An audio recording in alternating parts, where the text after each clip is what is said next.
Teams spread the love in this small-sided game where every player needs to get a bucket. This is more to score. Use a half court. If your team isn't ready for a 10-foot hoop yet, use a portable one. Divide players into 2 teams of 3, 4, or 5 each. Here's how it looks. And play. On your call, team scrimmage with a twist. To win this game, every player on the team must make a basket. The first team to have everyone put points on the board wins the round. Woo! Nice move. Okay, that's one. Red ball, red ball. A small-sided game is a kind of scrimmage focused on developing a specific skill or tactic. In this case, we're encouraging players to make the assist by awarding points based on how many players on a team score. In the actual game, it may be tempting for players with a hot hand to keep shooting, but getting teammates involved in moving the ball is the best way to find open shots and knock it down. For the game! Ah! Good job! It takes 2 to get a bucket in this shooting game we call scoring duos. Use a half court, then place 2 cones about 8 feet apart on both sides of the 3-point line. Here's how it looks. Divide the group into pairs, each with the ball. Line up 1 player from every pair at each of the 2 cones on their side of the court. On your call, go! Pairs begin attempting 2-player offensive sets. Start off with a dribble handoff into a layup, with players alternating roles on each turn.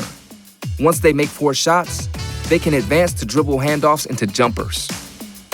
Finally, they can progress to backdoor cuts, passing to a teammate on the baseline as they make a sharp change in direction towards the basket. Challenge players to limit the number of dribbles they use when driving to the basket. The more efficient their ball movement is, the less likely the defense is to get a steal in the actual game. Make it through a basketball obstacle course in this game we call alley hoops. Use a half court. Then, use cones to make 2 alleys, one from the baseline to half court, another from half court to the 3-point line. Here's how it looks. Send half the team to each alley, then divide them into pairs. Every pair gets a ball. 1 pair at a time, 1 group starts on the baseline at the first alley, while the other starts at half court at the second alley. On your call, go! Play starts simultaneously in both alleys. In the first alley, the offensive player must make it from the baseline to the half-court line without getting turned around by the defender. In the second alley, the offensive player starts at half-court with the ball and tries to score on the defender. Players continue in a loop, switching roles each time through. Remind defenders to stay within arm's reach of the ball. Encourage them to prevent the offense from dribbling down the center of the alley by pressuring them to the edges. Give the offense an advantage in this small-sided game that helps players get around defenders and score. It's time for 3-on-2. Use a half court. Here's how it looks. Divide players into 1 team of 3 on offense and 1 team of 2 on defense, wearing pennies. The rest of the group lines up on the side, waiting to rotate in. Here, the offense always has an extra player. Play until the offense scores, the defense gets to stop, or the ball goes out of bounds. Then 1 player on offense rotates off, leaving 2 to switch to defense. One of the players waiting on the side joins the 2 previous defenders to become offense. A small-sided game is a kind of scrimmage, focused on developing a specific skill or tactic. With 1 more player on offense than defense, there should always be an open teammate to pass to. Teams should practice spreading out or spacing the floor to draw defenders away and take advantage of an open pass or a clear path to the basket. Good shot. Good passing. Good, girls. Players develop better passing accuracy in this game we call keep away. Use a half-court size space. Use cones to make 1 10-by-10-foot square for every 4 players on your team. Here, we're using 1. Here's how it looks. Send a defender and 3 offensive players to each square and give them a ball. The defender stands in the middle of the square. The other 3 stand 1 to a cone, leaving 1 corner free. On your call, So ready? Go. Hi, Sophia. Move your feet. the players on offense move around the edge of the square, passing the ball to one another without losing possession to the defender. They can only catch a pass while standing at a cone. When the defender intercepts the ball, they swap roles with whoever attempted the pass. Good job. If the defender doesn't get the ball within 30 seconds, swap roles and play again. In this game, there's always an open space for the offense to move to. This gets players in the habit of finding open real estate on the court. The further away you are from a defender, the more likely you are to score.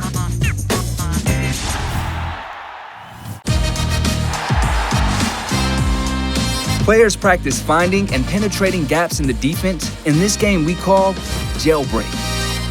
Use a half court. Here's how it looks.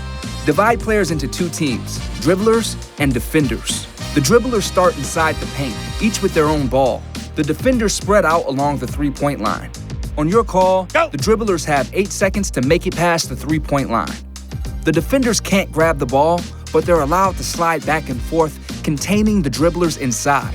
If a dribbler breaks free, they become a defender in the next round. Continue until there's only one dribbler left. Then swap roles and play again.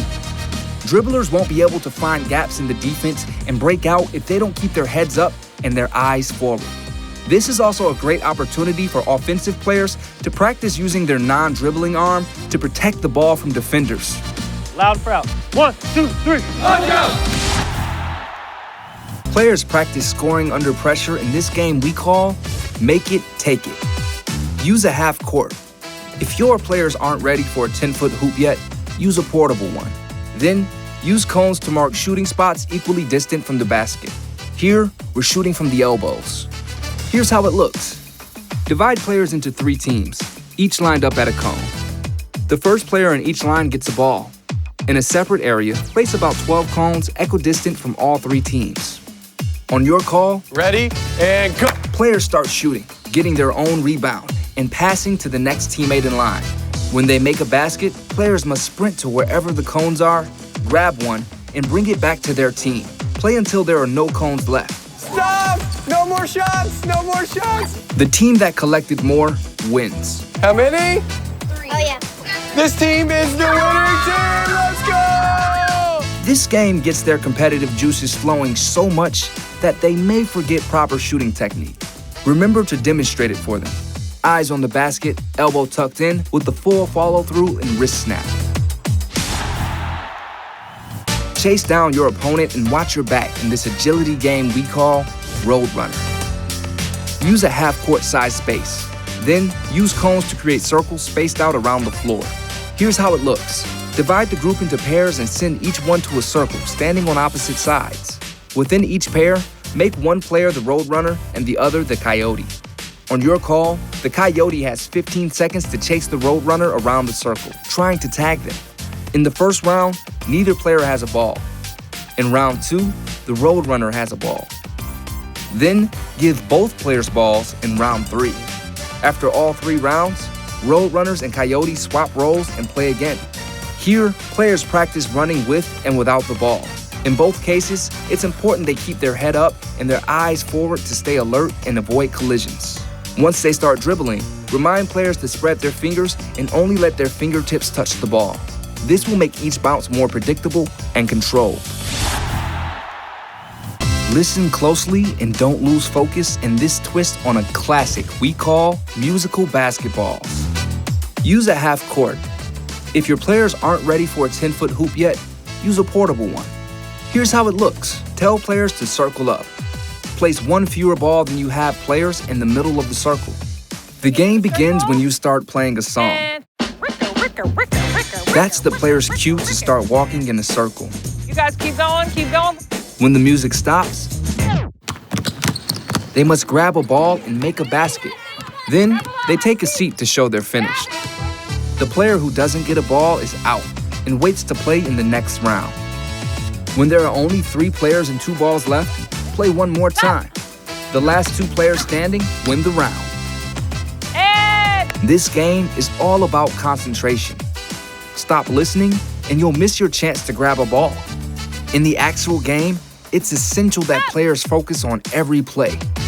Blink and they might miss their chance to take an open shot, grab a rebound, or go for a steal.